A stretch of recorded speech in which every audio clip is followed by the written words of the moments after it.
할렐루야. 오늘 2부 예배 오신 여러분들 하나님의 이름으로 축복합니다. 우리 아까 인사했습니다마는 우리 옆에 분을 보시면서 환한 미소와 함께 깜짝 놀란 표정으로 귀한 분이 오셨네요, 이렇게 한번 인사합시다. 자, 시작 한번 해보세요. 그렇죠? 이거 여러분들 여러분 옆에 계신 분이 세상에 단 한 분밖에 없는 분이에요. 할렐루야. 귀한 분이 오셨습니다. 어느 라디오 방송에서 나온 그런 그 멘트입니다. 우리는 절망과 어둠의 터널의 끝이 보이지 않을 때 희망을 부정하곤 합니다. 내게 희망은 없어요. 내게 희망은 없어 라고 말하죠.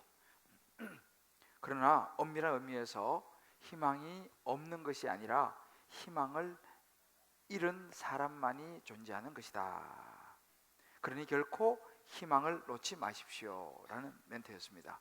상당히 인상 깊었어요. 희망이 없는 것이 아니라 희망을 잃은 사람이 있다는 거예요. 오래전에 제가 법조인들과 함께 몽골 선교를 간 적이 있는데요. 그때 이제 마침 주일이 돼서 주일 설교 부탁을 받아서 이터널 러브 처치라고 하는 그 몽골 현지인 교회에 간 적이 있습니다.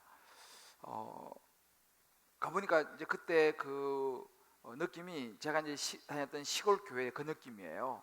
교회도 그냥 투박하게 앞에 나와서 이렇게 이제 뭐 율동하고 하는 애들도 아마 좀 중고등학생 정도 돼 보이는데 수줍은 듯이 이렇게 막 이렇게 율동하고, 또 이제 사인 인도하는 분이 아마 그 교회 전도사님의 모양이신데 좀 이렇게 좀 시골스럽게 이렇게 이제 차림도 그렇고 이제 나오셔서 찬양 인도하고 이렇게 예배가 진행이 되는데 이제 제가 이제 설교하기 위해서 이제 앞에 앉아 있었어요. 근데 제 옆에 보니까 그 이름이 얼찌라고 하는데 몽골 그 울란바토르 대학 나오는 그 자매인데, 이 자매가 이제 통역을 이제 하게 됐어요. 그래서 제가 이제 준비해 간 그 이제 설교 이제 영어로 된 설교 원고를 내가 주고 이제 설교 시간을 기다리는데 보니까 이 자매가 원고를 받아가지고 그냥 손에만 들고 있지 보질 않는 거예요. 그리고 그냥 기도하고 그냥 막 그러더라고. 그래서 속으로 아니 좀 미리 좀 읽어보지. 통역이 중요한데 속으로 이제 그런 생각이 걱정이 좀 되는 거예요. 왜냐하면 원고를 한 번도 읽어보지도 않고 그냥 적석해서 이게 쉽지 않잖아요. 그래서 속으로 야 이거 저 자매가 잘할 수 있을까 이런 걱정도 하면서 아무튼 이제 설교 시간이 돼서 이제 설교를 이제 시작을 했는데 생각지도 못하게 그 예배 가운데 말씀 가운데 성령께서 이렇게 운행하시는 것이 좀 느껴지기 시작했어요. 이렇게 설교를 하다 보면은 좀 그런 느낌이 이제 우리가 보통 이렇게 느낄 수가 있거든요. 성령께서 이렇게 운행하신다 그런 느낌을 받으면서, 물론 이제 그 자매도 통역을 잘 해주고 있었는데 설교를 하면서 제가 그날도 이제 예수님의 복음을 전했어요. 복음을 전하고 이제 설교를 다 하고 나서 제가 이제 콜링을 했어요. 거기 있는 그 몽골 분들에게 오늘 여기서 여러분들 예수님 마음속에 모시기를 원하시는 분은 한번 그 자리에서 한번 일어서 보시라고 제가 기도해 드리겠다고 그랬는데 부석부석 한두 분 일어나시더니만은 정말 많은 분들이 일어나신 거예요. 그래서 저도 좀 놀랬고 이제 막 예수님 영접하겠다고 믿겠다고 일어서시는 분들 보니까 제가 막 굉장히 감격이 되는 거예요. 와, 이분들이 예수님을 복음을 받는구나. 그래서 막 제가 너무 감격스러워서 막 눈물이 나는 거예요. 그리고 이제 영접 기도를 하는데 저도 그렇고 옆에 이 통역하는 이 자매도 그렇고 막 우는 거예요 이제. 그러면서 분위기가 굉장히 막 정말 눈물로 예수님을 영접하는 그런 그 분위기가 됐습니다. 그때 제가 마음에 탁 온 게 뭐냐면은 그래, 예수가 희망이다. 결국은 예수님의 복음만이 이 사람들에게 희망이다. 그런 생각이 저한테 확 몰려왔어요. 그러면서 사실은 그 옆에 있는 그 이제 나중에 얼찌 자매하고도 제가 좀 이야기를 해봤는데 이 자매도 이제 그런 그걸 저같이 느낀 거예요. 여러분 몽골이요 저는 처음에 몽골 갈 때 막 그 징기스칸의 후예 뭐 푸른 초장 막 말 타고 막 이런 생각을 하며 가는데, 계절이 그래서 그런지 사실은 너무 황량한 거예요. 그리고 이 몽골이 비가 많이 안 와가지고 약 70~80%가 이제는 이 사막화가 돼 가고 있는 그런 상황이고, 산도가 완전 민둥상이에요. 이 나무가 없어요. 다 베다가 떼가지고.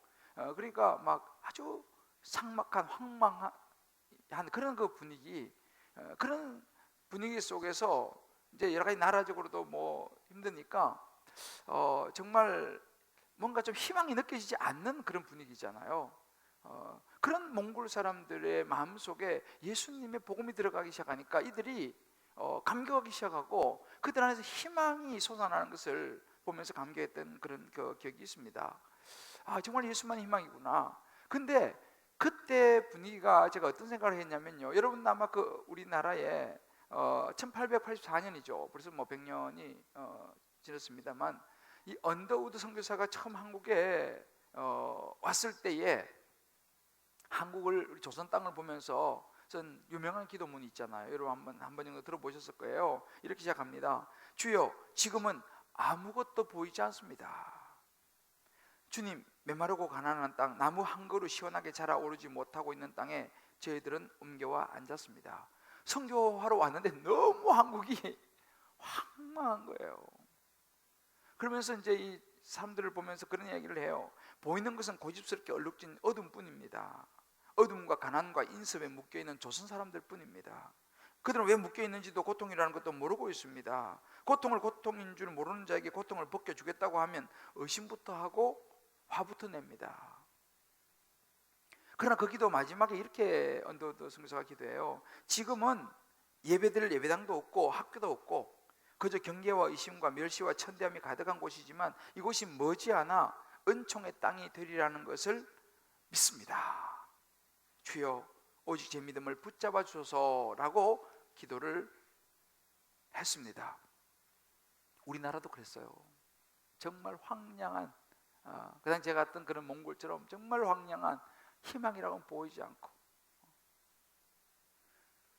그런 우리나라에 예수의 복음이 들어오고 학교가 세워지면서 우리나라가 여러분도 알다시피 희망의 나라가 됐죠. 몽골도 마찬가지예요. 그들에게 희망이 없는 것이 아니라 그들의 마음에 희망을 잃어버린 거예요. 우리나라도 근데 불과 그 예수의 복음이 들어와서 이제 100년이 채 되지 않은 이런 시점에 우리나라가 지금 뭐 경제적으로도 세계적으로 10위 안팎으로 드는 그런 경제 대국이 되고, 우리가, 저와 여러분들이 지금 이렇게 잘 누리면서 살고 있지 않습니까? 무엇입니까? 예수의 복음이 희망이다라는 거예요. 할렐루야. 우리 한번 옆에 분에게 한번 축복합시다. 예수, 그분이 희망입니다. 할렐루야. 우리가 지금 보고 있는 이 마태복음, 당시의 그 이스라엘의 모습도 사실 어찌 보면 참 영적으로 황량하고 로마의 식민지 아래에서 참 힘든 그런 삶을 살았어요. 우리 지난주에 봤습니다만 400년이라는 긴 하나님의 침묵이 있었어요. 희망이 보이지 않죠. 나라는 망해서 식민지가 되고 약탈을 당하고 참 힘든 시대. 그런 하나님은 그 이스라엘 백성들을 구원하실 구원의 계획을 긴 침묵의 시간 속에서 준비하고 계셨습니다. 우리 인생에도 보면 이 침묵이라는 것은요, 정말 너무 힘들고 답답하지만 어찌 보면 희망을 낳는 시간인지도 모르겠어요. 우리 여자분들, 우리 여자 성도님들 아기 낳아 보셨잖아요. 그러면 그 아기가 10달 동안 어둠 속에서 우리 엄마의 자궁 속에서 준비하고 있다가 세상에 희망으로 태어나지 않습니까? 바로 그런 것처럼 이 400년의 긴 침묵을, 어둠을 깨고 희망이 어떻게 이스라엘 백성에게 왔느냐? 오늘 우리가 읽었던 본문에 보게 되면 18절에 그렇게 시작합니다. 예수 그리스도의 나심은 이러하니라. 이 말로 시작되는 이 첫 장면, 이것이 오늘 이 본문입니다. 저는 그런 상황들을, 이런 영적인 상황을 생각하면서 이 본문을 묵상할 딱 떠오르는 게 뭐냐면, 옛날에 우리 왜 드라마 여명의 눈동자라는 드라마가 있었죠. 그 제목이 딱 생각나더라고요. 야, 여명의 눈동자. 어찌 보면 예수의 나심은 이러하니라, 이 구절은요, 이스라엘 백성들에게, 그리고 이 온 인류를 위해서 예수님이 이제는 태어나시는 서문을 열고 있는 부분입니다. 우리가 지난주에 이제 족보를 봤지 않습니까? 예수님의 이 족보, 하나님께서는 이 족보를 통해서 어떻게 내가 사람들을 선택하는가를 이제 우리에게 보여주셨습니다. 마태는 그 예수님의 족보를 통해서 정말 약하고 죄인이며 그래서 겸손을 할 수밖에 없는 그런 사람들을 통해서 차별 없이 예수님의 족보를 이어가셨죠.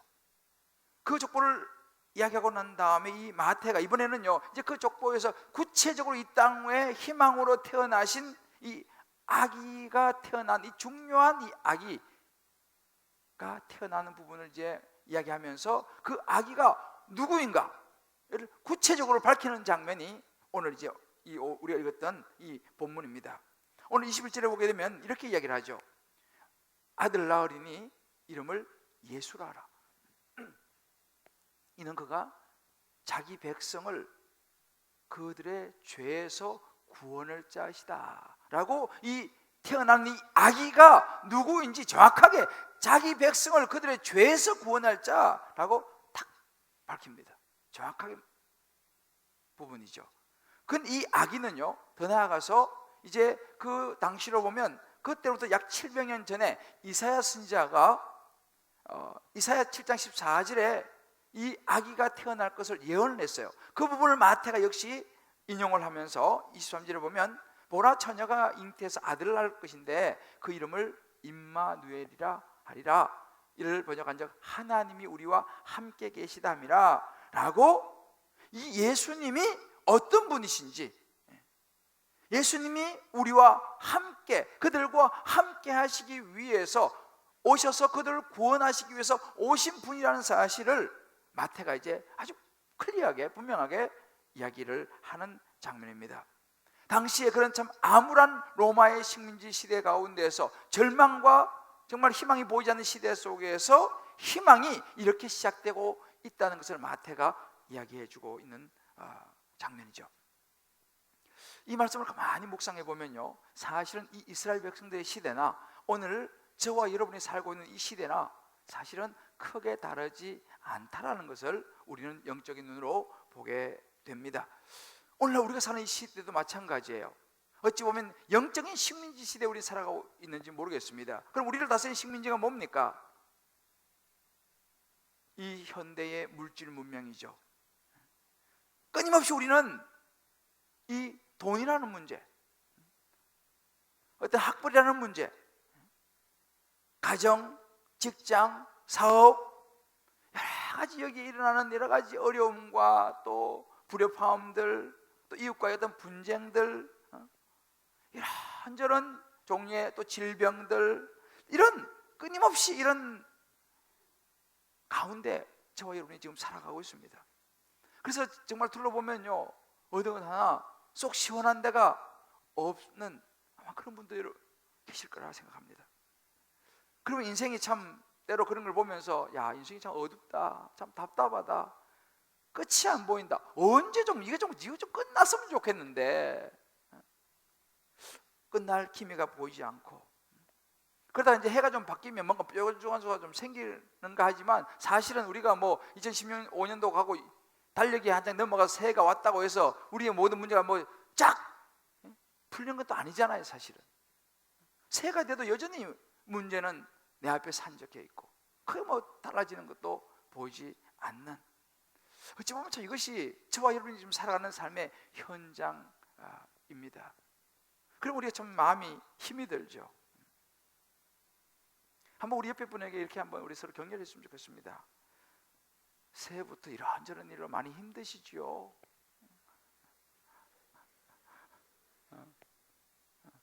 우리 서로 위로해야죠, 뭐, 그죠?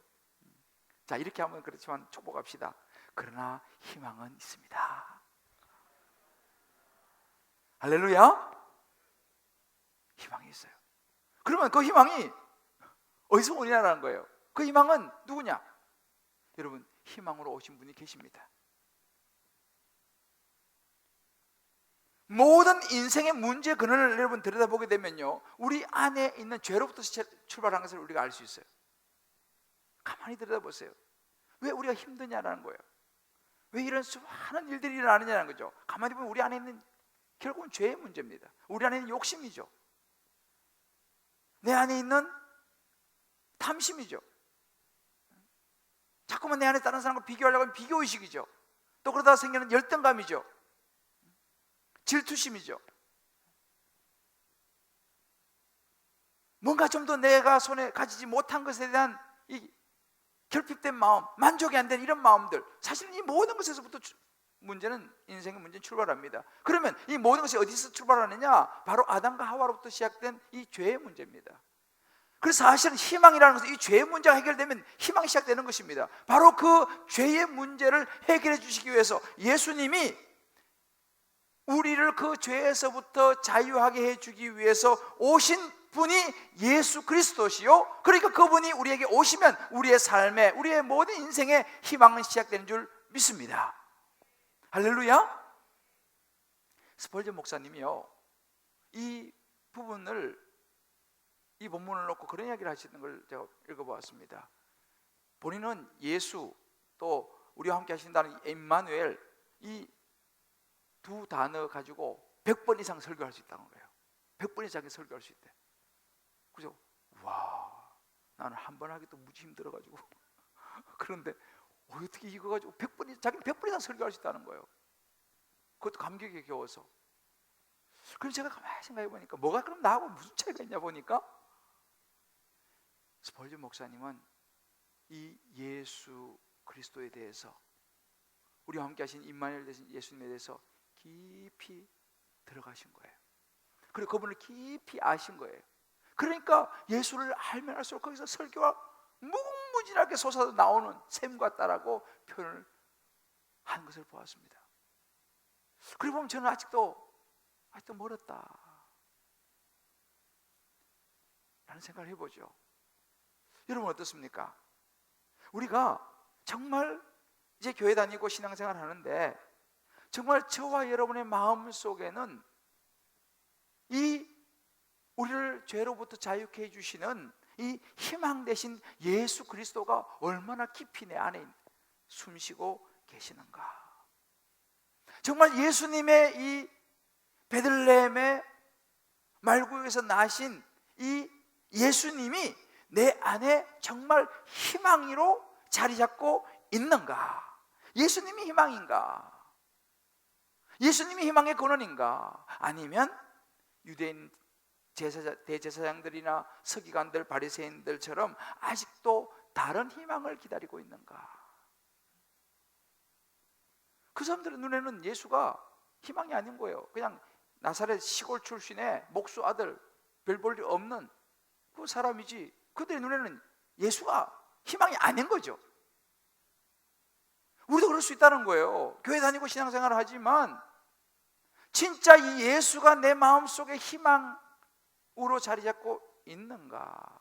그렇지만 아니면 다른 희망을 찾고 있는가? 이러한 우리 상황 속에서 정말 저와 여러분은 나의 희망이 어디서 오는가를 다시 한번 우리 본문 속에서 생각해보고, 오늘 이 시간 베들레헴에서 태어나신 희망 되신 예수 그리스도가 이 말씀 속에서 저와 여러분의 마음 속에, 인생 가운데 다시 태어나는, 그래서 우리의 인생을 희망으로 채우시는 복된 시간 되시기를 하나님의 이름으로 축복을 드립니다. 할렐루야. 그렇다면 이 예수 그리스도 희망에 대해서 좀 더 구체적으로 한번 생각을 해봅시다. 이 희망은 그럼 어디에서 오는가? 그 첫 번째는, 이 희망은요, 예수 그리스도로부터 온다는 것을 마태는 오늘 이 본문에서 우리에게 잘 이야기해 주고 있습니다. 그러면 왜 예수 그리스도 그분에게서 희망이 옵니까? 왜 예수님이 희망입니까? 라고 우리는 질문을 던질 수 있습니다.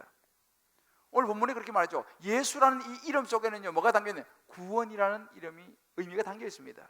임마누엘이라는 이 의미 속에는요, 세상 끝날까지 내가 너와 함께 하겠다 라고 하는 마태복음 28장에 나오는 예수님의 약속, 하나님의 임재, 너 혼자 두지 않고 내가 세상 끝날까지 너와 함께 있을 거야 라고 말씀하시는 이 의미가 담겨 있어요.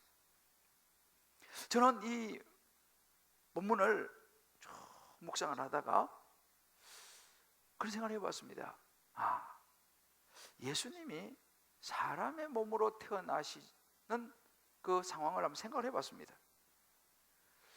예수님은 하나님이시면서 하나님의 아들이시면서도 인간의 몸으로 이 땅에 오셨어요. 하나님께서 인간이 되신 것이죠. 그런데 그냥 온 것이 아니고 저나 여러분하고 똑같이 엄마의 자궁 속에, 뱃속에, 그 깜깜한 속에 10달을 계셨어요. 예수님도요. 그리고 그 마리아의 진통을 통해서 예수님께서, 여러분들 우리 애기 나오고 보시면 아시겠지만 저는 이제 영국에서 우리 애들이 둘 다 태어났기 때문에 영국은 반드시 남편이 옆에서 아기를 놓는 걸 도와줘야 돼요. 한국도 요즘 이제 그렇게 많이 하는 것 같은데, 그래서 저는 애 놓는 거 제가 2명 제가 받았어요. 산모보다 제가 더 탈진하긴 했지만 그래서 내가 그 생각이 나더라고요. 예수님이 그렇게 태어나셨어요. 뚝 떨어진 게 아니고 그 산모의 진통 가운데서 그 어둠 속에서 세상으로 예수님이 그렇게 나셨어요. 그래 나오셔가지고 나사렛 시골 목수의 아들로, 그죠?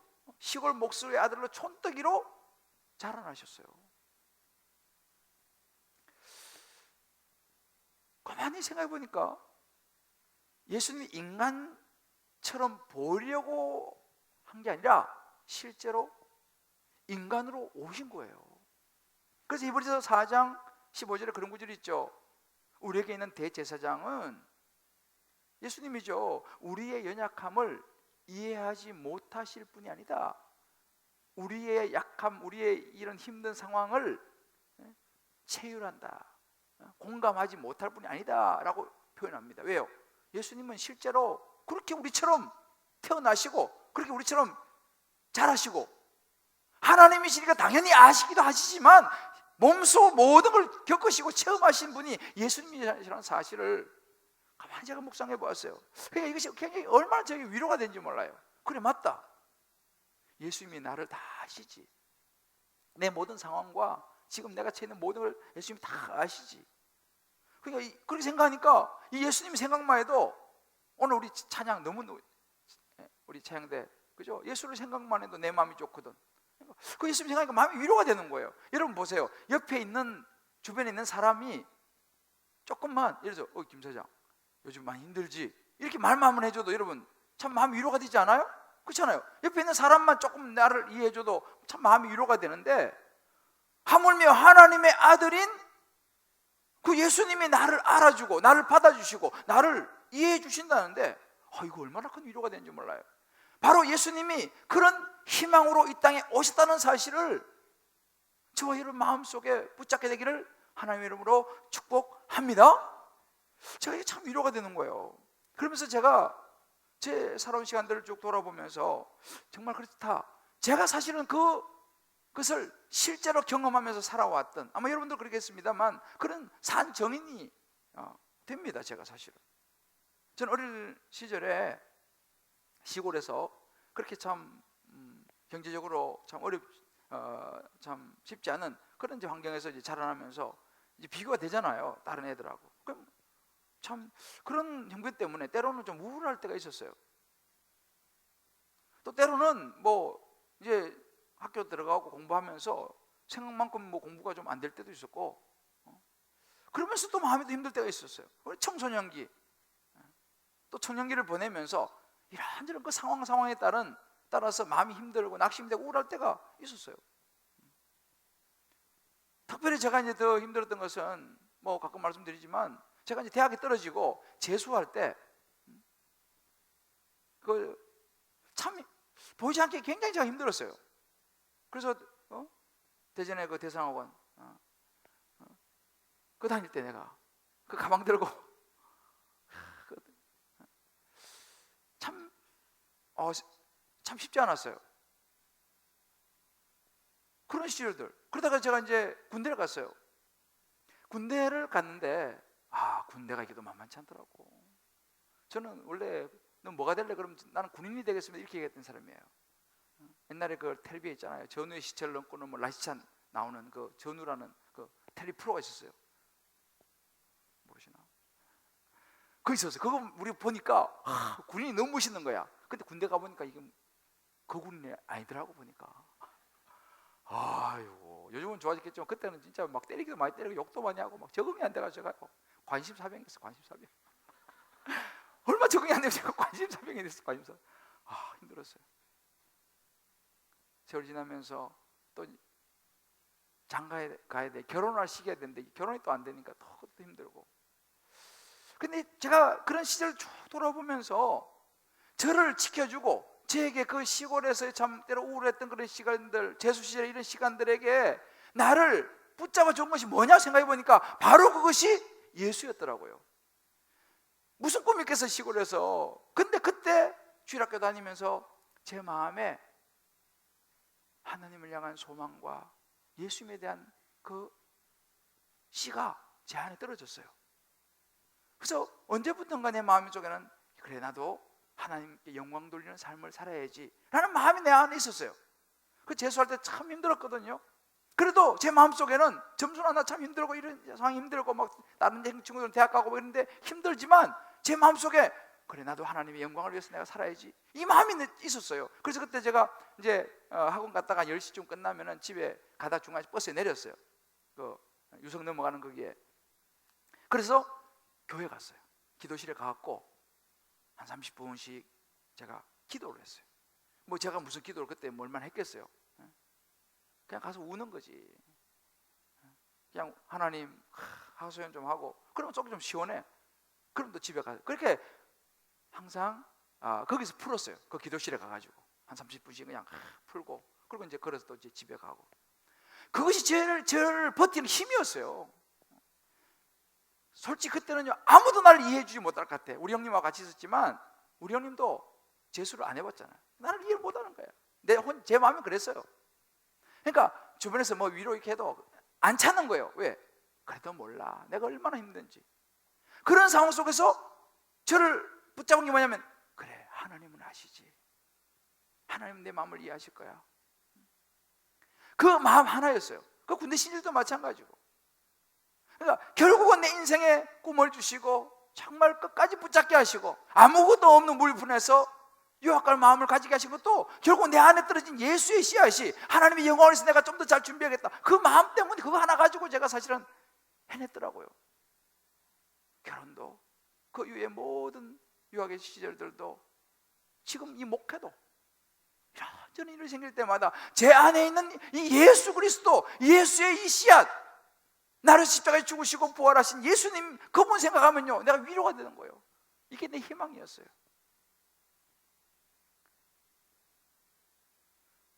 여러분의 삶 가운데서도 이 예수가 여러분의 삶의 이유 여러분의 희망이 근원이 되시기를 하나님의 이름으로 축복합니다.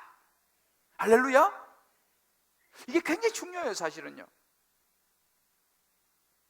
이것이 우리 안에 있느냐 없느냐 이건 결정적입니다. 사실은 교회를 물론 다니고 안 다니고 중요하지만 신앙생활에서 가장 중요한 것은 이것입니다. 여러분 잘 아시는 그 문중영 전도사님이라고 아시죠? 들어보셨죠? 이분이 그 전남 신안군 정도라는 섬에서 순교하셨지만 지금 우리나라에서요 복음화율이 가장 높은 곳이 35%인데 전남 그 신안이에요. 신안. 그 신안 중심에 그 섬들이 다 예수 믿게 됐는데 그 예수 믿게 된 이유가 보면은 이 문중영 전도사님의 이 전도를 받아가지고 사실은 거기 그렇게 많은 섬들이 이 섬들이 우상이 심하거든요. 무속 이런 거에. 근데 거기 다 예수 믿었어요. 근데 이 문중영 전도사님이 어떤 백그라운드를 가지고 있느냐면 이분이요 17살에 시집가 가지고 바로 소박을 맞았어요. 남편이 집 나가버렸어요. 그래가지고 그때부터 얼마나 남편도 없는 혹독한 시집살이, 또 친정에서는 오지 마라 그러지. 자, 여러분 생각해 보세요. 어린 나이에 시집가 갖고 남편도 없이 정말 시집살이, 정말 그야말로 한 많은 여인이에요. 이 사람이 진짜 얼마나 한이 많겠어요. 맺힌 게 얼마나 많겠어요. 그런 정말 희망이라고 없어. 인생이 너무너무 비참하잖아요. 근데 그때 그 동네에 이성봉 목사님이라고 옛날에 유명한 부흥사가 부흥회로 오신 거예요. 부흥회 와가지고 이제 집회를 하는데 하여튼 거기에 가게 됐어. 그 부흥 집회에 가갖고 이 문중경 전사님이요 예수를 만난 거예요. 거기서 예수를 믿게 된 거예요. 그러면서 그 한 많은 여인의 모든 것이 풀어지면서 그 마음속에 희망이 생긴 거예요. 소망이 생긴 거야. 왜? 예수 만나고 보니까 그렇게 신랑이 자기를 정말 완전히 그냥 모든 사람이 자기를 무시하고 버리는데 그 예수가 소망이 되고, 그래서요 그때부터 이성봉 목사님 따라다니면서 이분이 자기가 노래를 잘했다더라고. 그래서 설교하기 전에 노래를 쫙 부르면요 사람들이 막 보고 또 막 전도할 때 노래 부르면 막 모여들면 또 교회로 인도하고 이래가지고 이분이 그때부터 예수를 전하기 시작했어요. 왜? 희망이 생긴 거야. 소망이 생긴 거야. 그래서 이 문중경 전사님을 얼마나 많은 사람들이 전도했는지 몰라요. 그 밑에서요 목회자만 100여 명이 나오고요, 뭐 크리스찬 경제인, 뭐 법조인 이런 사람도 무수히 나왔어요. 그 중에 대표적인 사람이 누구냐면 여러분 잘 아시는 CCC를 만드는 김중곤 목사님. 김중곤 목사님이 지난번에 그 인터뷰 하신 걸 보니까 이렇게 이야기하시더라고요. 자기 인생에 가장 최대의 영향을 주신 분이 문중경 전도사님입니다. 이렇게 이야기했어요. 김중곤 목사님이 지금 이제 하나를 가셨습니다만 얼마나 한국 대학생 CCC를 만들었고 얼마나 많은 젊은이들에게 예수의 복음과 꿈을 심어줬습니까? 한 시대에 획을 걷지 않습니까? 그 사람이 있게 한 사람이 문중경 전도사님이에요. 무엇이 그것이 가능하겠느냐? 그 안에 떨어진 예수의 씨앗이, 예수의 복음이 희망이 되기 때문에 그것이 된 줄 믿습니다. 오늘 저는 여기 오신 분 모두 마음속에 문중경 전도사님의 가슴에 떨어진 예수 복음의 씨앗이 확실히 떨어지게 되기를 주의 이름으로 축복합니다. 할렐루야. 이게 힘이라니까요. 이게 능력이라니까요. 여기 시집살이 하신 분들 계시죠? 어떻게 버텨 그것을? 예수 없이 못 버팁니다. 요즘 처가살이 하는 사람도 있다더라고. 어떻게 버텨요? 예수 없이는 힘들어요. 제가요 그 본 책 중에 제가 잊어버리지 않는 이 책 제목이 내 눈에는 희망만 보였다라는 책이 있어요. 내 눈에는 희망만 보였다. 제목이 좋잖아요. 그런데 이 내용을 알고 보면 더 기가 막혀요. 내 눈에는 희망만 보였다라는 이 책을 쓴 사람이 누구냐 하면은 중학교 때 사고로 실명을 했어요. 그리고 사남매를 뒀는데 이 장남이 그렇게 실명을, 남자로서는 장남인데 실명을 하니까 엄마가 너무 충격을 받아 시리에 빠졌어. 그래서 부모님이 돌아가셔버렸어. 너무 충격을 받아가지고. 그러니까 이제 사남매 남았잖아요. 사남매 남았는데 이 사남매 중에서 이제 마지 장녀 누나가 있었어. 이 누나가 이제 애들 밑에 3명 데리고 얼마나 힘들겠어요 옛날에. 그러다가 막 저한테 죽으라고 일하고 해가지고 하다가 했는데 이 누나가 병에 걸렸어. 또 세상을 떠났어. 이제 3명 남았어. 그래서 3남매가 남았는데 이 소녀는 눈도 안 보이지. 동생들하고요. 그래서 이 3남매가 뿔뿔이 과원으로 흩어졌어요. 그런 인생을 시작했어요. 그러다가 이 소년이 나중에 공부를 하게 되고 미국 가서 박사학위를 받게 되고, 그래서 여러분이 잘 아시는 미국의 한국인 최초로 백악관의 대통령 자문기관 중에 차관보까지 여기게 된 강영호 박사입니다. 이 강영호 박사가 이 책을 썼어요. 내 눈에는 희망만 보였다. 더 기가 막힌 것은 이 책을 언제 썼냐면요, 이분이 이제 그러니까 2012년도에 소천하셨는데 갑자기 병원 가서 췌장암 말기 암 진단을 받았어요. 그래서 병원의 의사가 당신 이제 얼마 못 삽니다 이렇게 이야기했어요. 그때부터 자기의 삶을 돌아보면서 이 책을 쓰기 시작했어요. 내 눈엔 희망만 보였다. 그리고 마지막에 이분이요, 사실은 그 이제 옆에서 막 이제 의술이 요즘 좋으니까 막 이제 권면을 했어요. 근데 그 치료를 자기는 포기했어요. 거절했어요. 그러면서 그런 얘기 했어요. 나는 내 생명을 포기하는 게 아닙니다. 나는 이제 충분히 이 세상에서 받을 복 다 받았고 살 만큼 살고 누릴 것 다 누렸으니 나는 이제 갈 때가 되었습니다. 그래서 치료 더 이상 안 받고 이 책 쓰시고 쭉 하고 마지막 정리하고 그 떠나는 장면이 더 많은 사람이 감동을 줬어요. 그때 마지막 책 쓴 책이 뭐냐면 내 눈에는 희망만 보였다. 그 책에는 또 이 강용호 박사의 트레이드마크는요, 꿈과 희망이에요. 생각해 보세요. 눈도 안 보이는 중학생인데 맹인 돼가지고 고아로 자라가지고 생각하면 정말 좌절하고 절망하고 그런 상황에서 삐뚤어지게 커야 되는 게 정상 아니에요? 그런데 그의 입에서는 날마다 희망을 이야기하고 꿈을 이야기하는, 도대체 이게 어떻게 된 거냐는 것입니다. 어떻게 해서 이럴 수 있냐는 것이죠. 답은 간단해요. 그 어린 마음에 떨어졌던 예수의 씨앗이 있었어요. 육신의 부모는 없지만 그를 돌봐주시는 하나님을 그와 함께 하신 하나님, 임마누엘이신 하나님을 붙잡고 있었고 그 예수의 씨앗이 떨어진 거예요. 그 예수 씨앗을 붙잡고 포기하지 않았어요. 절망하지 않았어요. 희망을 보았어요. 그런 과정 속에서 또 그에게 예수를 보여준 사람 서건옥이라는 자매를 만났어요. 그 자매를 통해서 또 예수를 본 거죠. 바로 예수가 희망이에요. 예수의 씨앗이 떨어지는 것이 얼마나 중요한지 이 강용호 박사가 보여주잖아요. 이 강용호 박사의 가슴 속에 떨어졌던 예수의 씨앗이 저와 여러분과 여러분 가정과 여러분 자녀의 가슴에도 떨어지게 되기를 예수의 이름으로 축복합니다. 이것이 있으면 되는 거예요. 그런데 여러분, 우리는 어떻습니까? 저도 생각해 봤어요. 그에 비하면 나는 얼마나 좋은 조건이냐, 얼마나 좋은 조건이 내가 목회를 하고 있느냐. 뭐 생활에서 이러니 저러니 하고 뭐 때로 힘들고 뭐 이렇게 해도 그에 비하면 얼마나 좋은 환경입니까? 그럼에도 불구하고 나는 희망보다는 실망과 좌절을 더 많이 하고 있지 않느냐? 그럼 과연 내 안에는 예수가 숨쉬고 있느냐?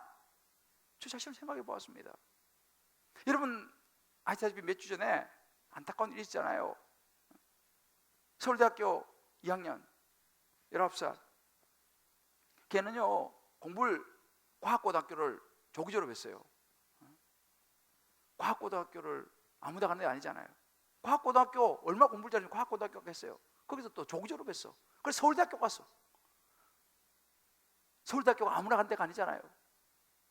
그냥 놀러는 갈 수 있지만 저는 뭐 놀러 한번 가본 밖에는 없어요. 아무나 가는 데가 아니잖아요. 그 서울대학교 들어가서 19살에 마지막에 뭐 수저 관련 이런 글 남기고 투시했지 않습니까? 아니 하려면 강영호 같은 그런 소년이 해야죠. 안 그렇습니까? 눈도 안 보이고 부모도 없고 완전히 구하고 그런 사람이 포기하고 절망하고 뛰어내리고 뭐 별걸 다 해도 모르는데 거기에 비하면 얘는 얼마나 똑똑해요. 얼마나 머리가 좋아요. 공부를 얼마나 잘했어요. 부모도 괜찮은, 엄마는 선생님이고 아빠도 좋은 자리에 있어요. 왜 그럴까요? 차이는 하나예요. 예수의 씨가, 희망 대신 예수가 그 가슴에 있느냐 없느냐에 따라 가지고 이렇게 인생은 달라지는 것입니다. 환경이 아니고 중요한 것은 희망 되시는 예수의 복음이 예수가 있느냐 없느냐, 이것이 관건이에요.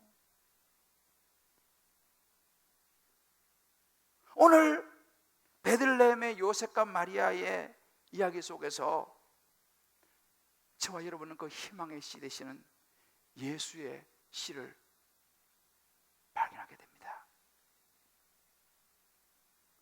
한번 저와 여러분 각자에게 한번 이 부분을 적용해 보면 좋겠어요. 저와 여러분의 마음, 인생에는 무엇이 희망입니까? 저와 여러분의 마음속에 예수가 희망입니까? 나를 위해서 십자가에 죽으시고 부활하신 예수 그리스도, 영원한 생명 주신 예수 그리스도, 천국을 소망하면서 그 예수 그리스도가 내 인생의, 내 삶의 희망입니까? 아니면 돈과 명예와 권력과 학벌과 명예와 좋은 직장과 좋은 연봉, 그것이 우리의 희망입니까? 이 땅에 소위 말하는 성공, 그것이 저와 여러분의 마음속에 희망입니까? 소위 잘 나가는 목사, 이것이 우리의 희망입니까? 아니면 예수 그리스도, 그분이 나의 희망입니까? 정말 우리가 우리 자녀들의 가슴 속에 심어줘야 될 희망이 무엇입니까? 최고의 학벌을 갖추게 도와주는 것이 희망입니까? 우리 속아서는 안 됩니다. 그건 희망이 아니에요, 여러분들. 언제든지 문을 열 수 있는 것입니다. 우리는 우리 자녀들에게 돈과 명예와 학벌과 권력과 세상적인 성공의 희망이라고 가르치니까 그것이 무너지면 같이 무너져 버리는 거예요.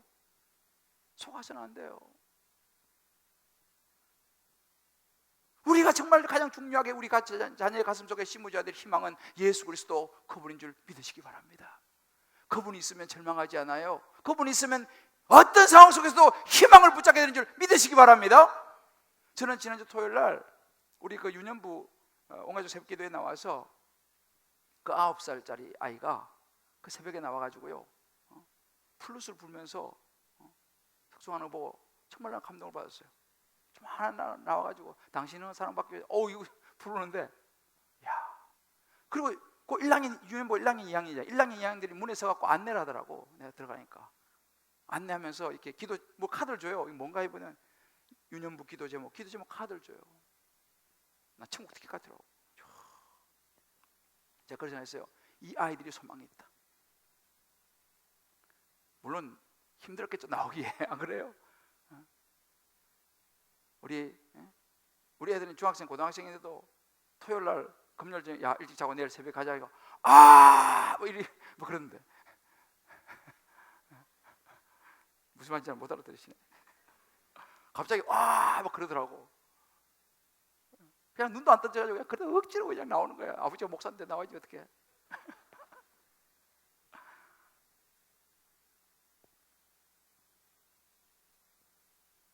앉자마자 눈을 감더라고. 그래서 야, 눈 떠야지. 아빠 눈이 안 떠져. 나는 그 아이들, 고 1학년 2학년 그 아이들의 마음속에 예수 복음의 씨앗이 심겨지는 것을 믿습니다. 여러분, 그것이 제일 중요해요. 그것입니다. 그것이 우리 아이들을 지켜낼 수 있는 힘이 되는 줄 믿으시기 바랍니다. 우리 안에 예수의 씨앗이 있어야 돼요. 희망은 예수님으로부터 옵니다. 우리 한번 이번에 축복합시다. 희망은 예수님으로부터 옵니다. 힘내세요. 예수님이 희망입니다. 할렐루야. 여러분 자녀들 주일학교 보내야 돼요. 거기에 희망이 있어요. 여러분 자녀들 청년부 보내셔야 돼. 거기에 희망이 있어. 두 번째로 희망은 어디서 옵니까? 이해를 넘어서는 순종에 있습니다. 오늘 본문 24, 25절 보면 요셉이 잠에서 깨어 일어나 주의 사자의 분부대로 행하여 그의 아내를 데려와서 동침하지 아니하더니 나음의 이름을 예수라니라 그랬습니다. 여러분 가만히 보십시오. 여기 나오는 요셉과 마리아를 보면서 우리가 얻을 중요한 교훈이 있습니다. 거기서 바로 마리아와 요셉이 순종하고 있다는 사실이에요. 그런데 이들이 하는 순종은 뭐냐? 예수님에 대한 순종인데, 이 예수님은요 우리의 이해를 넘어서서 오셨습니다. 오늘 18절에 보면 예수의 나심은 이러하니라 그의 어머니 마리아가 요셉하고 약혼하고 동거하기 전에 성령으로 잉태가 나타났다 그랬습니다. 여러분 보십시오. 여기서 말하는 약혼이라는 것은 우리의 개념 약혼하고 달라요. 그 당시는 이 약혼이라는 개념은, 이 정혼이라는 개념은 원어가 보면요 우리의 결혼 이상의 구속력을, 법적인 구속력을 가집니다. 그래서 이 당시에 이 약혼, 이 정혼은요 하게 되면은 쉽게 파혼이나 아니면 다른 걸 하기 전에는 깨뜨릴 수가 없어요. 결혼 수준입니다 이게 지금 거의. 그래서 당시 또 어떤 풍속이 있으면 이렇게 약혼을 한 사람은 거의 한 1년 정도는 같이 살 수가 없어요. 결혼을 해야지 같이 살 수 있어. 법적으로는 이제 부부지만 같이 살 수가 없어요. 시간 좀 보내야 돼. 그래서 다시 이제 결혼하게 되면 한 1년 정도 가지고 결혼하게 되면 이제 그때 같이 살 수 있게 되는데, 문제는 뭐냐면은 지금 이 마리아하고 요셉이 이제 그렇게 약혼을 했는데 같이 사는 단계가 아닙니다. 그런데 알고 보니까 이 부인이 아기를 가진 거야. 마리아가 아기를 가진 거예요. 성령으로 잉태되었다. 이분이 굉장히 중요한, 본문에서 이게 가장 좀 중요한 것인데 대부분 학자들이 여기에 시간을 많이 할애를 해요. 사실은요, 그만큼 중요한 열쇠예요. 성령으로 잉태했다. 근데 여러분, 이 부분은요, 간단하게 말해서 우리의 이해를 넘어서는 영역입니다. 어떻게 하나님의 영이 임해가지고 아기를 갖느냐 이 말이에요. 남자와 여자가 잠을 자야지 아기가 생기는 거지, 어떻게 잠도 안 자고 하나님의 영이 임해서 아기가 생기느냐, 말이 안 되는 이야기 아니겠습니까? 처녀가 어떻게 아이를 낳을 수 있습니까? 지금 이런 상황이에요. 그런데 저 요셉이 봐도 기가 찰 거 아니겠습니까? 근데 그때 20절 21절 보게 되면 이 일을 생각할 때에 자, 기도 안 찬 일을 만난 거예요. 그때 주의 사자가 현망하여 다윗의 자손 요셉아, 내 아내 마리아 데려가기를 무서워하지 말라. 그에게 잉태된 자는 성령으로 된 것이라 그랬습니다. 아들 낳을 거니까 그 아들 이름을 예수로 하라. 이는 그가 자기 백성을 거지에서 구원할 자입니다. 이렇게 이제 성령, 하나님의 사자가 요셉에게 이야기를 해줍니다. 여전히 요셉은 이해되지 않죠. 어떻게 자기가 결혼해서 아직까지 지금 약혼해가지고 같이 살지도 않았는데 어떻게 아기를 갖느냐 이 말이에요. 남자로서는 이건 사실은 거의 불가능한 이야기죠. 받아들이기는 불가능한 이야기입니다. 어떻게 이 말에 순종을 해요? 성령으로 잉태했다는 무슨 말이에요 그게? 그런 기가 막힌, 이해도 되지 않는 상황 속에서 말도 안 되는 소리, 특히 남자 입장에서는 말도 안 되는 소리, 그런 상황 속에서 요셉이요, 하나님의 사자의 말을 듣고 순종을 해요. 두 가지 순종을 하는데 구체적으로 순종합니다. 집에 데리고 와요. 24절 보면 집에 데리고 오는데, 집에 데리고 온다는 것은 그 당시 결혼을 의미합니다. 집에 데리고 오는 거예요. 왜? 데리고 오라 했으니까. 그렇지만 동침하지 않았어요. 왜? 이 아이는 하나님의 영으로 잉태된 아이기 때문에 동침하지 않았어요. 이것도 쉬운 일이 아니죠. 이거 순종했습니다. 두 번째는 애를 낳아서 이름을 예수라고 붙여줬어요. 무슨 이야기입니까? 자기의 생각 권리를 포기하는 거예요. 이해가 되지 않는 상황 속에서 순종하는 모습입니다. 여러분, 마리아는 마리아도 기가 막히죠. 마리아는요, 그 당시 결혼 연령이요, 여자는 12세, 남자는 13세가 최저 연령이었어요. 얼마 어립니까? 그런 상황에서 자기 처녀인데 애기를 온다는 거야. 자기가, 마리아가 무슨 애기가 뭔지도 알겠어요? 야, 10몇 살에? 저거 어떻게 애를 낳아요? 라고 말해서 천사가 말했습니다. 그때 마리아가 누가복음 1장 38절에 그렇게 고백합니다. 주의 여종이 오니 말씀대로 내게 이루어지이다, 이렇게 얘기해요. 얼마나 무섭고 두렵겠어요. 남자가 잠을 잔 적도 없는데 아기를 낳는다. 지금 정혼한 남편이 있는데 그 남편하고 잠도 안 자는데 아기를 낳았으니, 그 당시는요, 그래서 발각된 구약시대는요, 돌로 쳐 죽는 거고 신약에는 파혼이에요. 근데 마리아도 그대로 이해되지 않지만 그걸 받아들입니다. 한번 우리 생각해 보세요. 우리는요, 다른 사람들 신경 안 쓰잖아요. 아무리 옳은 일이라도 다른 사람들이 어떻게 생각할까? 그래가지고 우리는 안 하기도 해요. 왜? 내가 이거 하면 분명히 옳은 일인데 다른 사람들이 나를 안 좋게 볼까 싶어 우리는 안 하잖아요. 다른 사람들 많이 의식하잖아요. 그냥 쭉 따라가기도 하고 그러잖아요. 요셉과 마리아는 그러지 않았어요. 하나님의 말씀을 이해되지 않았지만, 무섭고 두려웠지만, 자칫하면 돌에 맞아 죽을 수도 있지만 하나님의 말씀에 순종을 선택했습니다.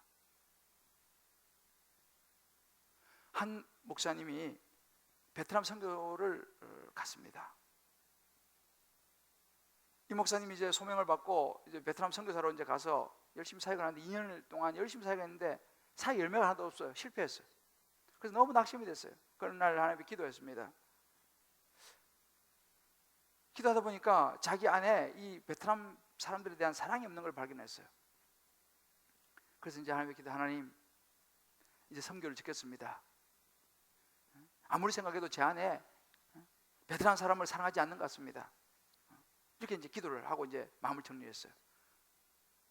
근데 그때 하나님께서 이렇게 말씀하시더랍니다.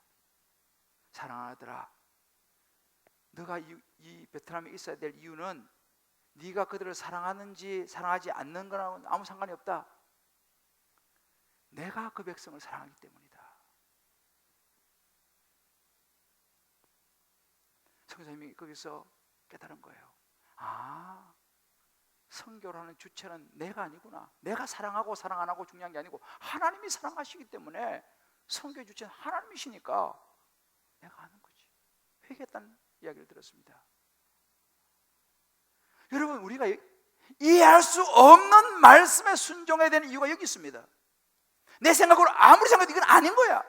이해가 안 돼. 어떻게 처녀가 애를 낳을 수 있어요, 여러분들? 아마 여기 그래서 예수 안 믿는 분도 계실 거예요. 어떻게 처녀가 애를 낳을 수 있어요? 말도 안 되는 소리지. 하나님의 영이 뭐 어떻게 임했길래 그게 애가 생겨? 그렇습니다. 요셉과 마리아도 마찬가지겠어요. 이해했겠습니까? 그들 이해 못한 것이죠. 그러나 하나님 말씀이니 순종하고 받아들였습니다. 사랑하는 성도 여러분, 한번 이 부분을 여러분 각자의 삶에 한번 적용해 보세요. 어떻게 잠도 안 잤는데 애를 가진 부인을 데려올 수 있겠어요? 바람 피워가지고 어떻게 된지도 모르는데. 그렇잖아요? 그 요셉이 데려왔어요. 우리도 살다 보면 그러잖아요. 어떻게 남편이 나한테 그럴 수가 있어? 어떻게 나 몰래 저렇게 나를 배신하고 말이야. 당신 어떻게 나한테 그럴 수가 있어? 어떻게 그렇게 바람을 피울 수가 있어? 어떻게 그런 일을 나 몰래 할 수가 있어? 우리 그러잖아요. 상식적으로 생각하면 또 그렇고, 남편도 아내를 향해서 그래요. 양해 차지 않는 거야. 당신 어떻게 그럴 수 있냐고. 부모는 또 자식이 그래요. 누가 어떻게 그럴 수 있냐? 내가 나한테 어떻게 해줘? 너 나한테 그럴 수 있어. 자녀들은 또 부모를 향해서 또 그래요. 주님이 이 요셉을 통해서 말씀하시는 거예요. 그래도 데려와라.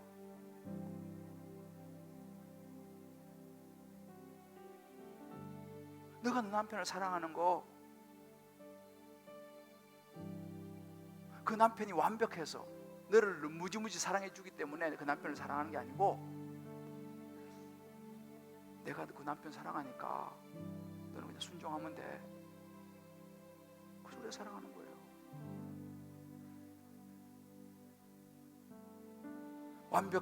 완벽해서 사랑하면 누가 사랑할 수 있어요?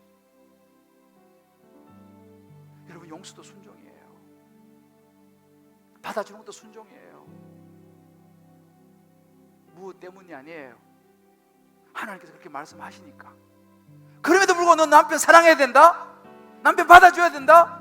하시니까 하나님 말씀에 이해가 안 되는 거예요. 어떻게 저런 남편을 내가 사랑해요? 어떻게 받아줘요? 저런 어떻게 나한테 이렇게 할 수 있는 저런 남편을 어떻게 내가 받아줍니까? 이해가 안 돼요. 그 주님 말씀하시는 거예요. 내가 알지 못하는 나의 계획이 있어. 그 남편 구원해야 될 거 아니야. 그 남편 때문에 너가 내 앞에 나와서 기도할 거 아니냐? 너 아니면 내 앞에 와서 기도하겠어? 하나님의 계획이 있다는 거예요. 인내하고 참아야 한다는 거예요. 이해되어지지 않더라도. 한번 여러분 각자 우리 생각해 봅시다. 나는 내 삶에 있어서 지금 너무 힘들어서 난 더 이상 못하겠다, 여기서 포기하겠다 하는 마음을 먹은 분이 있어요? 여러분의 가정의 구원을 위해서 정말 요셉처럼 기다리고 순종해야 될 분 있습니까? 그런 사건이 있어요? 생각하기도 싫은 그런 일인데 하나님이 순종하라고 하시는 부분이 있습니까? 바로 그 사건을 통해서 하나님은 하나님의 뜻을 이루어 가신다는 사실을 믿으시기 바랍니다. 언제 그것이 가능해요? 예수가 우리 안에 소망이 될 때 가능한 거예요. 예수 없으면 못합니다. 예수가 우리 안에 희망이 될 때 내려놓을 수 있어요. 저는 예수님이 오늘 이 베들레헴 말구에 태어나신 예수님이 저와 여러분 마음속에 다시 새롭게 태어나게 되기를 하나님의 이름으로 축복합니다. 그러면 감당할 수 있어요. 그러면 그 남편 내가 이해하고 받아줄 수 있어. 이해 안 되더라도 순종하는 거지. 그 아내, 그 자식, 나를 배신한 그 사람, 생활에도 잘하다 자기 화가 막 뻗치는 그 어떤 사람 받아줄 수 있어요. 예수가 내 안에 소망이 될 때. 저는 이 찬양을 지난주 월요일 날 제가 차를 타고 어디 가다가 극동방송 이 찬양이 나오는데 너무 은혜를 받았어요. 주 예수 내 마음에 들어와 계신 후 변하여 새 사람 되고 내가 늘 바라던 참빛을 찾음도 주 예수 내 마음에 오심. 주 예수 내 마음에 오심. 물밀듯 내 마음에 기쁨이 넘치면 주 예수 내 마음에 오심. 이 찬양이 들은데요 얼마나 좋은지 몰라요. 그래 맞아. 제가 이 말씀을 묵상하고 있었거든요. 베들레헴에 나신 그 예수님 묵상하고 있는데 그 주 예수님이 내 마음에 오시면 어떤 것도 기쁨으로 바뀐다. 할렐루야. 저 천성에 올라가 살기는 주 예수 내 마음에 오심. 천성에 올라가 주님을 뵈리니 그 기쁨 비길 데 없네. 우리의 소망은 이 땅이 전부가 아니잖아요. 하나님 나라 가서 주님 만날 그날 생각하면 이 땅의 삶이 좀 힘들어도요 괜찮아요. 왜? 이게 전부가 아니니까. 이 찬양이 내가 너무 감격스러워서 잠깐 세우고 제가 메모도 하고 너무 좋았어요. 오늘 이 시간 이 찬양 같이 부를 때요 정말 예수 그리스도가 저와 여러분의 마음에 다시 한번 찾아오시고 붙잡으셔서 하나님이 주시는 희망이 다시 시작되고 기쁨이 평안이 여러분과 여러분의 모든 인생 전부를 붙잡게 되기를 하나님의 이름으로 축복합니다. 아멘. 우리 한번 이 찬양 같이 부르고 기도하겠습니다. 주 예수 내 맘에 들어와 계신 후 변하여 새 사람 되고 예수가 들어와야지 변해요. 내가 늘 바라던 참빛을 찾음도 주 예수 내 맘에 오신 주 예수 내 맘에 오신 주 예수 내 맘에 오신 아멘. 그렇습니다. 내 맘에 기쁨이 넘치는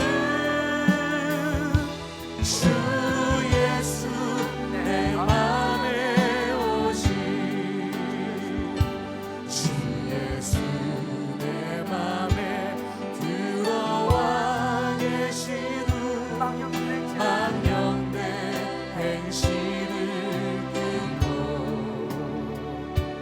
어린 별보다도 더 많던 내 죄가 눈보다 더 이어졌네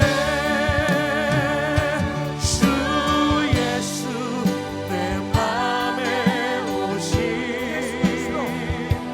주 예수 내 맘에 오신 내 맘에 내 맘에 기쁨이 넘치는 주 예수 내 맘에 오신 사절 사망의 없지만 사랑의 소망을 올자리 다가가 밝은 빛 오련히 비춰 저 멀리 하늘문을 저 멀리 하늘문 환하게 보인도 할렐루야. 주 예수 내 맘에 오신 주 예수 내 맘에 오신 주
주 예수 내 맘에 오시.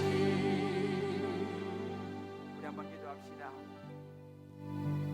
우리 한번 말씀 앞에 서서 우리 자신을 들여다보면 좋겠습니다. 나의 마음의 희망은 어디서 오는가? 나를 위해 십자가에 죽으시고 부활하셔서 생명 주셔서 영원한 하늘의 천국을 이미 보장하시고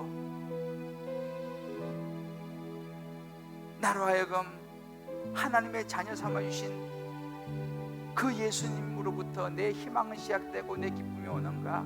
아니면 세상에 많은 눈에 보이는 것들, 잠시면 사라질 그것, 날마다 그거 붙잡고 놓지 못하고 그렇게 흐득이며 살아가는가? 아마 여러분들 가운데 칠흑같이 어두운 밤같이 힘든 시기를 보내고 있는 분이 있을지 모르겠습니다. 어둠이 깊어지면 새벽이 온다고, 새벽이 오는 시간이라고 합니다. 예수님이 여러분의 삶 가운데 개입하고 계시고 여러분은 그 희망 되신 예수님을 붙잡으시면 다시 일어설 수 있습니다. 사람이 뭐라 그래도, 세상이 뭐라 그래도 그건 중요하지 않습니다. 주 예수 내 마음에 오시면 되는 거예요. 문중경 전도사님이 될 수 있고 강영호 박사처럼 희망이 보입니다. 우리 한번 이 시간 하나님 앞에 다시 한번 우리 마음들을 추스리고, 주여 내가 이해되지 않지만 순종하겠습니다 고백할 때 희망이 물 밀듯이 우리 가운데 밀려올 줄 믿습니다. 우리 한번 하나님 아버지, 그렇습니다. 예수님이면 되는데, 예수님 한 분만이면 되는데 자꾸만 우리는 세상을 바라보고 내가 가지고 있지 않은 거, 세상 사람들의 평판, 세상 사람들의 이목, 그것 때문에 힘들어하고 아파합니다. 예수님이면 되는데, 영원한 생명 주신 예수님이면 되는데, 그 예수님 붙잡으면 되는데, 하나님 아버지, 오늘 이 시간 다시 한번 우리 인생의 희망 되시고 소망 되시고, 어떤 상황 속에서도 우리를 외면하지 않으시고 받아주시고 붙들어 주시고 천국으로 인도하실 그 예수님이 우리 마음에 다시 태어나게 하여 주시옵소서. 아멘. 다시 그 예수님이 내 안에 선명해지게 도와주시옵소서. 아멘. 그 예수님 우리 마음에 오시게 하여 주시옵소서. 그래야 내 안에 예수님을 말미암는 참된 기쁨과 희망으로 다시 일어설 수 있는 힘을 얻게 하여 주옵소서. 예수님이 희망입니다. 아멘. 하나님, 오늘도 이 고백으로 나가는 모든 우리 백성들, 하나님의 백성들, 하나님의 자녀들, 우리 성도님들 기억하여 주시고, 아멘. 어떤 형편과 환경과 처지에 있다 할지라도 예수님이면 됩니다. 예수님이면 됩니다. 이 고백 가지고 하나님 버텨내게 하여 주시옵소서. 아멘. 다시 일어서게 하여 주시옵소서. 아멘. 희망 가운데 살아가게 하여 주시옵소서. 아멘.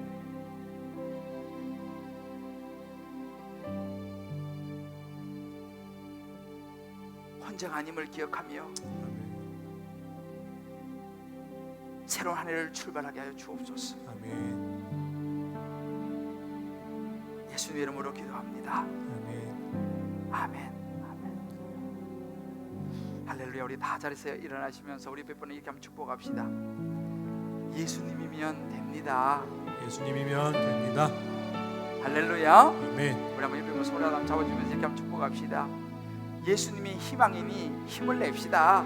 예수님이 희망이니 힘을 냅시다. 할렐루야. 아멘. 예수의 이름은 세상의 소망이요, 예수 이름은 천국의 기쁨일세. 우리 한번 이제 힘차게 우리 한번 박수면서 한번 부르고 외치고 선포하고 세상에 나가서 먼저 승리하고 돌아오시겠습니다.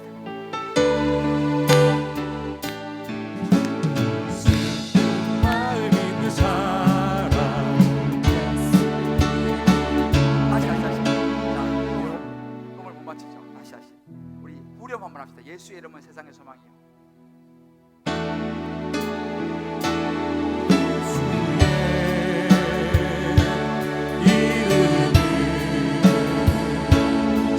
세상의 소망이요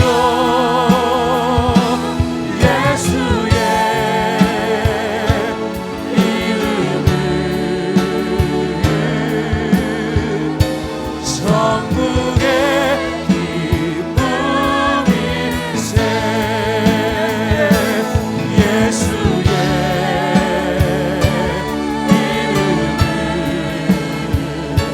세상의 소망이요 예수의 이름은 천국의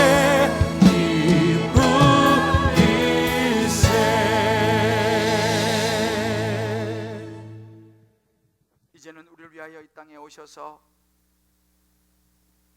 우리를 이해하시고 받아주시고 죄에서 구원하셔서 영원한 생명을 인도하신 우리 주 예수 그리스도의 크신 은혜와 우리 하나님의 무한한 사랑하심과 성령의 역사하심이 오늘 이제 베들레헴 목수의 아들로 말구유에서 참으로 천한 모습으로 이 땅에 하늘 보좌를 부리고 오셔서 희망이 되시고 소망이 되시는 그 예수님 다시 한번 우리 마음에 부여잡고 내가 이제 예수로 기뻐하며 살아가리라, 내가 예수로 만족하며 살아가리라, 영원한 하나님 나라를 바라보며 살아가리라 결단하는 모든 주의 백성들, 우리 사랑하는 성도님들 한 분 한 분 머리 위에 저들이 사랑하는 자녀들과 사랑하는 아내와 남편과 부모와 모든 삶의 여정 기도 제목 위에 군문에 혹은 해외에 나가는 모든 우리 권속들 머리 위에 어려운 중에 하나님 앞에 나와 11조 예물로 감사로 성교로 구제로 소원으로 이 모조모의 특별한 예물로